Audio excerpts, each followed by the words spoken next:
एक माँ और एक बेटा था। बेटा तो रोज़ सुबह उठ के गांव वालों की गायें चराने जाता था और माँ उनके ना झाड़ू पोंछा करने जाती थी। और जो उससे मिलता था गांव वालों से, उनसे वो अपने पेट भरते थे। एक दिन सावन का वन सोमवार आया तो गांव की औरतें ना जो वन में खाना खाने जाने लगी। तो बेटा गायें चरा के आता है और अपनी माँ से बोलता है, माँ आज तो गांव की औरतें ना वन सोमवार कर रही है, तू नहीं रखी क्या? माँ बोलती है, बेटा मैं भी तेरे लिए वन सोमवार का व्रत रखी हूँ। तो माँ अपन भी वन में खाना खाने चलते हैं। माँ बोलती है, भाई ठीक है।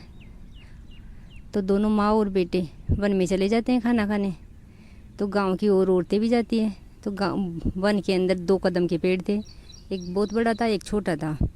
तो गांव की सभी औरतें बड़े कदम के नीचे बैठ जाती है और माँ और बेटा जाके छोटे कदम के नीचे बैठ जाती हैं। सभी औरतें आवाज़ लगाती है, भाई आप इतनी दूर क्यों बैठे हो, आप भी हमारे पास ही आ जाओ।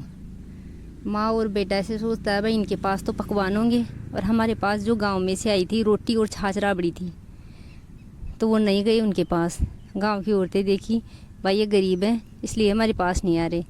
तो सभी औरतें थोड़ा थोड़ा पकवान ले जाके उसके को दे देती है, दोनों माँ और बेटे को। तो वो है ना जो छाछ राबड़ी को तो नहीं खाते हैं और उन पकवानों को खा लेते हैं। और वो औरतें हैं ना जो भजन कीर्तन करने लग जाती है खाना खा के। वो ऐसे देखते हैं, भाई ये भजन कीर्तन कर रही है, और दोनों माँ और बेटे थोड़ी देर के लिए सो जाते हैं। तो वो औरतें तो भजन कीर्तन करके उठ के आ जाती है और उनको नींद आ जाती है। तो वो वन का शेर आता है और उस बेटे को खा जाता है। तो माँ की नींद खुलती है। तो माँ बोलती है, उठ बेटे, सब औरतें गई, हम भी घर चले। बेटा तो उठता ही नहीं है।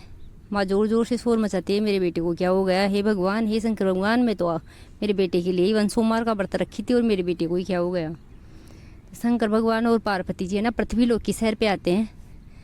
तो पार्वती जी की बोलती है, हे भगवान, ये बुढ़िया है ना ऐसे क्यों शोर मचा रही है?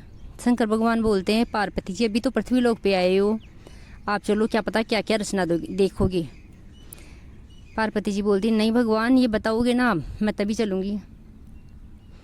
शंकर भगवान बोलते हैं, आज सावन का वन सोमवार है तो ये अपने बेटे के लिए व्रत रखी है, और ये इसका बेटा और ये सो रही थी तो वन का शेर आके इसके बेटे को खा गया, तो इसका बेटा कैसे उठे? तो पार्वती जी बोलती है, हे भगवान, ये तो आप ही के लिए बेटे के लिए ही वन सोमवार का व्रत रखी थी, और आप ऐसे कैसे कर सकते हो? ये तो वन सोमवार का व्रत रखी हुई है कि आप तो चलो पार्वती जी, अभी पृथ्वी लोक पे क्या पता क्या क्या देखना पड़ेगा।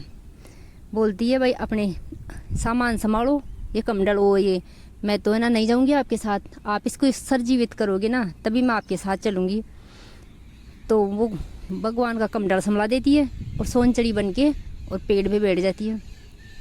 तो भगवान के ना जो कमंडल संभलता ही नहीं है भगवान से, तो भगवान बोलते हैं, भाई आ जाओ पार्वती जी, कि नहीं आप पहले इसको सरजीवित करोगे ना मैं तभी आऊँगी। तो भगवान है ना कमंडल में से जल उठा के उसकी तरफ छींटते हैं तो वो बैठा हो जाता है बैठा हो जाता है और बोलता है, भाई माँ मैं उठ गया, भाई मेरे को तो कितनी देर हो गई शोर मचाते हुए। तो इतनी देर में ना शंकर भगवान और पार्वती जी उनको दर्शन देते हैं।